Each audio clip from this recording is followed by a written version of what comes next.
Assalamu alaikum wa rahmatullahi wa barakatuh. Thank you so much for clicking on this video. Welcome to my YouTube channel. This is Lessons with Miss Fatma. If you're new here, please do subscribe, and if you're from my YouTube family, shukran. Today we are going to learn colors in Somali. Colors, midabada. Colors, midabada. The Somali vocabulary for colors is a bit limited. As we get into the lesson, you will come to understand what I mean. Some of the colors take their names from literal objects, while others change the literal English word to Somali. Let's go and learn, and you will see what I'm talking about. Walaalayaal, kusoo dhawaada kanaalkayga. Hataa ku cusub tahay subscribe-ka igu dadaal. Hataa hadee horena subscribe ii saartay, shukran. Marka maanta waxaan baranaynaa midabyada. Midabyada Soomaalida laakiin ma aqaan waxa nagu dhacay. Kuwa qaar baa jiran oo magac lahayn. Qaarna magaca Ingiriiska baa la bedelay. Walaalayaal waxa fiican inaan inta isu imaano oo magacyada u yeerno midabadan. Idinka laakiin waxaa ka faa'iideysan kartiin af Ingiriiska. Black, madow. Black, madow. Blue, buluug. Blue, buluug.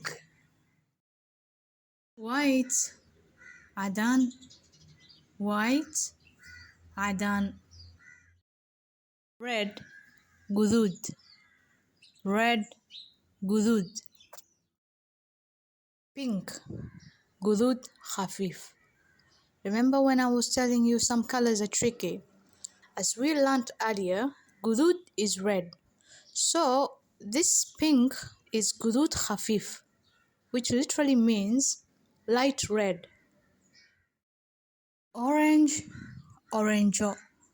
Orange, oranjo. Green, cagaar. Green, cagaar. Yellow, jaalle.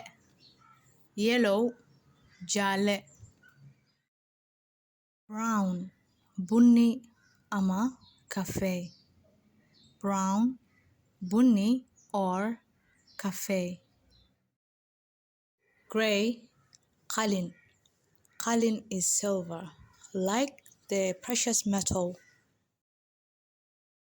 Purple. Couldn't even find the name for the color purple in Somali. If you know it, comment down below. It has been a little bit difficult to research and make this video. Remember I told you, limited vocabulary. Saffron, hurud. Saffron, hurud.